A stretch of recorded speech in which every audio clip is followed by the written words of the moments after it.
Hello friends, कैसे हैं आप सब लोग। आई होप आप सब लोग बिल्कुल ठीक होंगे। चलिए शुरू करते हैं आज की क्लास। आज की क्लास का जो टॉपिक है वो हमने बिहार स्पेशल जीके का, यानी कि जो बिहार स्पेशल का जो सामान्य ज्ञान है उसमें जो बिहार की भौगोलिक स्थिति है, ठीक है, जो बिहार की भौगोलिक स्थिति है उससे संबंधित कुछ महत्वपूर्ण क्वेश्चन डिस्कस करेंगे, ठीक है। और ये क्वेश्चन इतने इंपॉर्टेंट है कि ये हर एग्जाम में पूछे जाते हैं, चाहे आपका शिक्षक भर्ती एग्जाम हो या फिर अन्य जो कॉम्पिटेटिव एग्जाम होते हैं उनमें सभी में ये क्वेश्चन पूछे जाते हैं, ठीक है। तो आज की क्लास बहुत ही इंपॉर्टेंट होने वाली है, बहुत ध्यान से देखिएगा, ठीक है। देखते हैं पहला क्वेश्चन कौन सा है। पहला क्वेश्चन है कि क्षेत्रफल की दृष्टि से बिहार का भारत में कौन सा स्थान है।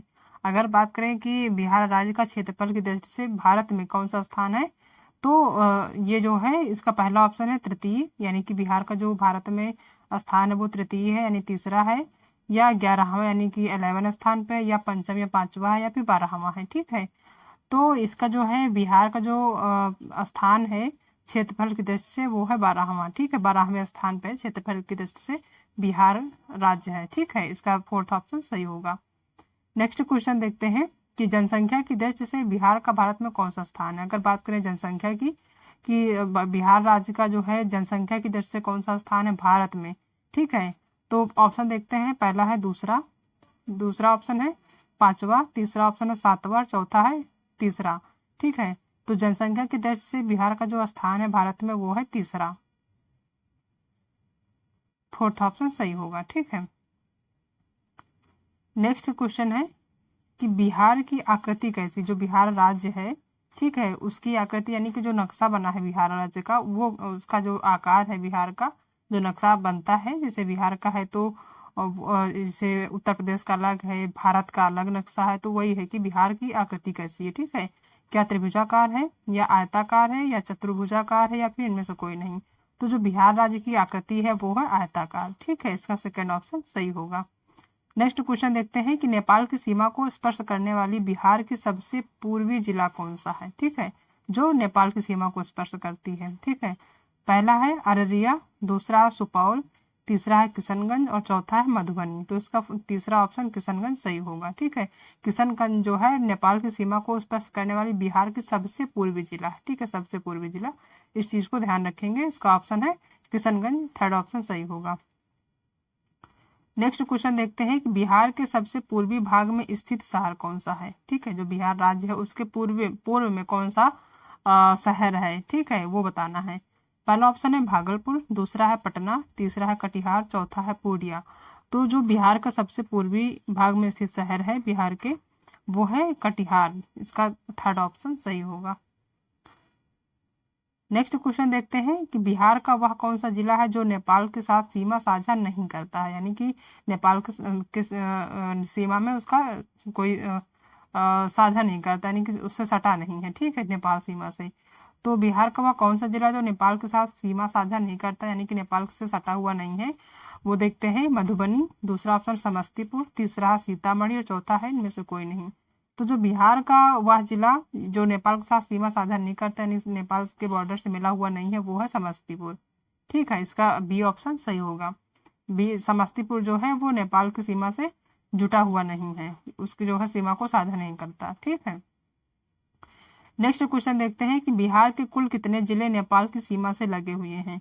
बिहार राज्य का जो जिले हैं वो कितने जिले हैं जो नेपाल की सीमा से जुड़े हुए हैं, लगे हुए हैं, बॉर्डर पे है, ठीक है। पहला है 6, दूसरा है 8, तीसरा है 5 और चौथा है 7। तो बिहार के जो 7 जिले हैं वो जो हैं नेपाल की सीमा से सटे हुए यानी कि लगे हुए हैं, ठीक है, 7 जिले। इस चीज को ध्यान रखिएगा, ये एग्जाम में पूछा जाता है, ठीक है। नेक्स्ट क्वेश्चन है कि बिहार की सर्वोच्च चोटी सोमेश्वर किला की ऊंचाई कितनी, ये बहुत ही इंपॉर्टेंट है, जो कि बिहार राज्य से संबंधित है, बिहार की जो सर्वोच्च चोटी है, ठीक है। और ये जो है कभी कभी पूछ लिया जाता है कि सर्वोच्च चोटी सोमेश्वर कौन से राज्य की है, तो वो है बिहार की। और दूसरा इसकी अगर ऊंचाई की बात करें तो ऊंचाई भी पूछा जाता है एग्जाम में, वो भी यहाँ देख लेंगे, ठीक है। पहला ऑप्शन है 850 मीटर, यानी कि जो सोमेश्वर किला की ऊंचाई है क्या उसकी ऊंचाई 850 मीटर है, या फिर 865 मीटर, या फिर 880 मीटर, या फिर 800 मीटर, ठीक है। तो जो सर्वोच्च चोटी सोमेश्वर है बिहार में, वो उसकी जो ऊंचाई है वो है 880 मीटर, ठीक है, 880 मीटर। ये बहुत ही इंपॉर्टेंट है, एग्जाम में पूछा जाता है, तो इस चीज़ को ध्यान रखिएगा। ठीक है। नेक्स्ट क्वेश्चन है कि गंगा के दक्षिणी भाग में फैले बिहार के क्षेत्र को क्या कहा जाता है। जो गंगा के दक्षिणी भाग में फैला हुआ बिहार का एरिया है, बिहार का जो क्षेत्र है, उसको क्या कहा जाता है। गंगा सोन दोआब, जो गंगा का जो दक्षिणी भाग है, ठीक है, जो बिहार में फैला हुआ है, उसका जो एरिया है वो क्या कहा जाता है, गंगा सोन दोआब। दूसरा है मगध का मैदान, तीसरा है अंग का मैदान, या फिर ये सभी। तो इसका सही ऑप्शन होगा ये सभी। इसको अंग का मैदान, मगध का मैदान और जो है गंगा सोन दोआब भी कहा जाता है। ठीक है, तो ये सभी ऑप्शन यहाँ पे सही होगा। नेक्स्ट क्वेश्चन है कि बिहार का सबसे पश्चिमी जिला कौन सा है जो नेपाल की सीमा को स्पर्श करता है। ठीक है, बिहार का सबसे पश्चिमी जिला कौन सा है जो नेपाल की सीमा को स्पर्श करता है। इस चीज को ध्यान रखिएगा, नेपाल की सीमा को। ठीक है, पहला है पूर्वी चंपारण, दूसरा पश्चिमी चंपारण, तीसरा सीतामढ़ी और चौथा है किशनगंज। तो इसका जो नेपाल की सीमा से स्पर्श करता है जिला, वो है पश्चिमी चंपारण जिला, जो कि नेपाल की सीमा को टच करता है, स्पर्श करता है। ठीक है, बी ऑप्शन सही होगा। नेक्स्ट क्वेश्चन है कि क्षेत्रफल की दृष्टि से बिहार का सबसे बड़ा जिला कौन सा है। क्षेत्रफल की दृष्टि से बिहार का सबसे बड़ा जिला कौन सा है। पहला है गया, दूसरा है पश्चिमी चंपारण, तीसरा है पूर्वी चंपारण और चौथा है रोहतास। तो बिहार का जो सबसे बड़ा जिला है जो कि क्षेत्रफल की दृष्टि से, ठीक है, वो है पश्चिमी चंपारण। ये जो है क्षेत्रफल की दृष्टि से सबसे बड़ा जिला है बिहार राज्य का। ठीक है, अब यहाँ पर हम बिहार स्पेशल की बात कर रहे हैं, तो यहाँ कई सारे क्वेश्चन बिहार के जो है बहुत इंपॉर्टेंट है, जो एग्जाम में पूछे जाते हैं, तो इस चीज को ध्यान रखिएगा। ठीक है, नेक्स्ट देखते हैं कि पटना का स्थानीय समय क्या है। ठीक है, कहाँ से जैसे मानक क्या है उसका स्थानीय समय का। ठीक है, पहला है भारतीय मानक समय से आगे, जो भारत का मानक समय है उससे आगे।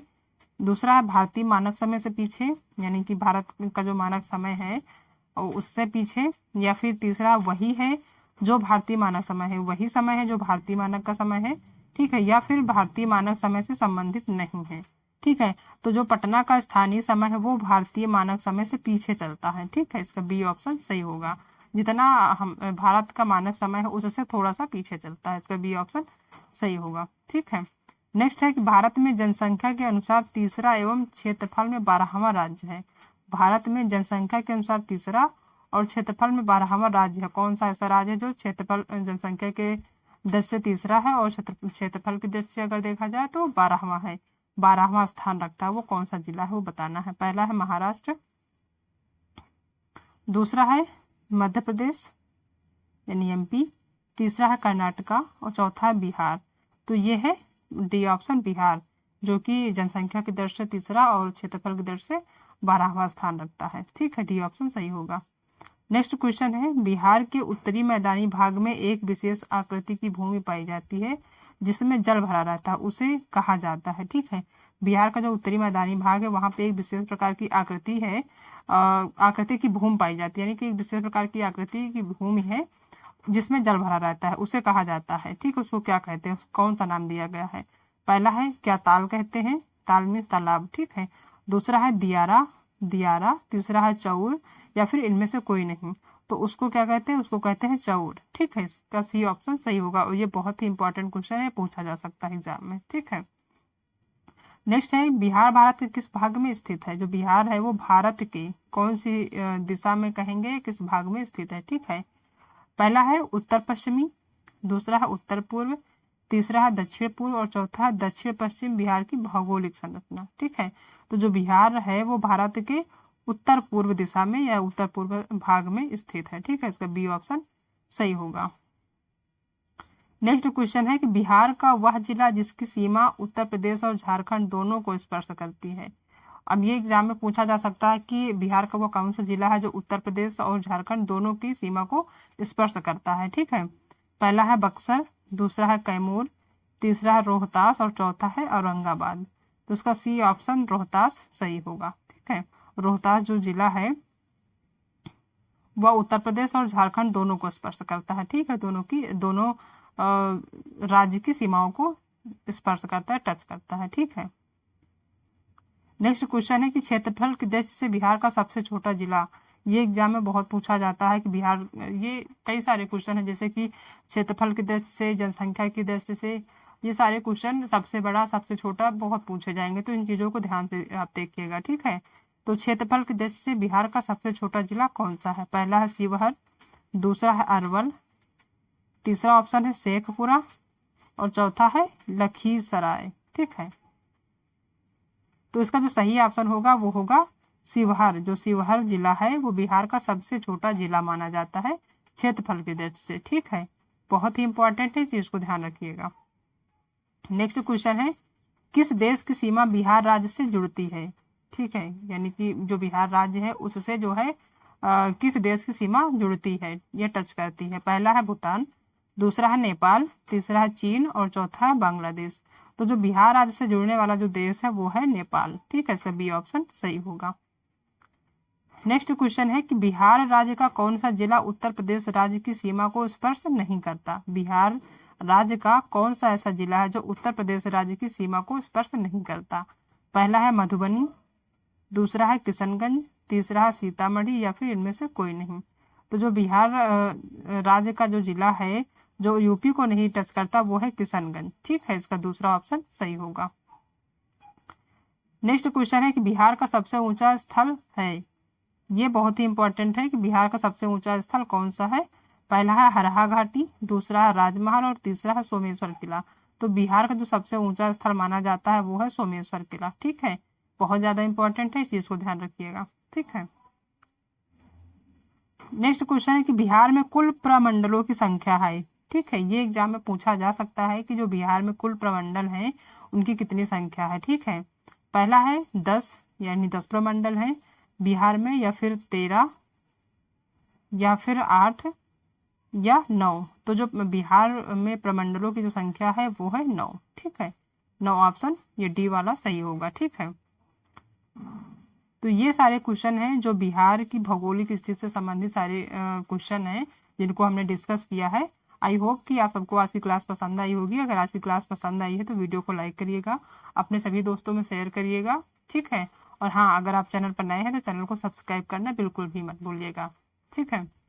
मिलते हैं नेक्स्ट क्लास में एक नई टॉपिक के साथ, तब तक अपना ध्यान रखिएगा। Okay, thank you.